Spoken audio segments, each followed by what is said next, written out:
Messy Bible moments, from unholy mess to holy mercy.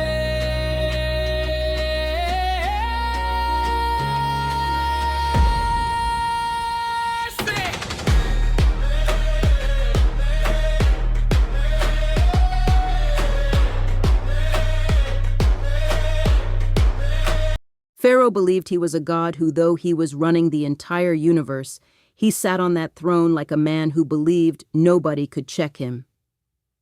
Gold crown. Army behind him. Whole nation bowing down. But heaven was watching the whole show, and heaven had already picked a challenger, not a general, not a prince, a shepherd, a man who spent the last 40 years chasing sheep through the desert. His name was Moses, and when Moses walked back into Egypt, he wasn't carrying an army. He was carrying a message. 3 words that were about to shake an empire. Let my people go. Now imagine the scene. Moses standing there with nothing but a wooden staff. Pharaoh sitting up on that throne surrounded by power, gold, and soldiers. You know Pharaoh looked down at him thinking, who does this man think he is? But Moses wasn't there on his own authority. He was speaking for the God who built the Nile, the God who made the sun Pharaoh worshipped, the God who can turn kings into dust. Pharaoh laughed, and that laugh was the sound of a man who didn't know judgment was already on the way. To Pharaoh, the Hebrews are nothing but labor, cheap hands building Egyptian greatness, so he refuses, and that refusal becomes the spark. Moses throws down the staff. It becomes a serpent. Egyptian magicians copy the trick, but Moses' serpent swallows theirs whole. A quiet warning. The Nile was Egypt's pride, its lifeline. God strikes the river. Water turns to blood. Fish die. The river stinks. Next comes frogs, not a few, millions. Homes, beds, kitchens. Egypt becomes a hopping nightmare. Then the air itself turns hostile. Gnats swarm, flies blacken the sky. Even Pharaoh's magicians whisper, "This is the finger of God." But Pharaoh refuses.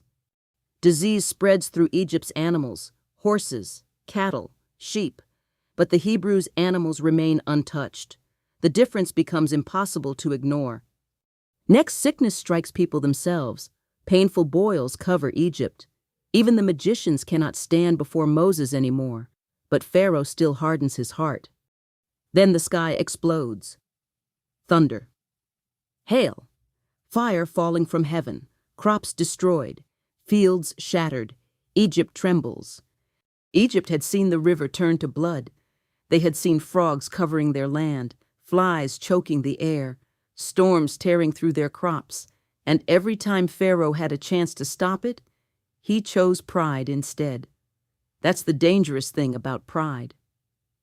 It whispers to a man that he's still in control, even when everything around him is falling apart. Pharaoh thought power meant he could ignore God. But the truth is, the longer a man refuses to listen, the louder the consequences become. And Egypt was about to learn that lesson the hardest way possible. So Pharaoh still refused, and the worst plague is still coming, a night Egypt will never forget. Let me tell you what this night was really about. Egypt thought power belonged to kings, but this story shows something different. When God decides it's time for freedom, no throne, no army, no empire can hold it back. Chains break, doors open, history shifts, but don't get comfortable yet, because Pharaoh's pride isn't finished.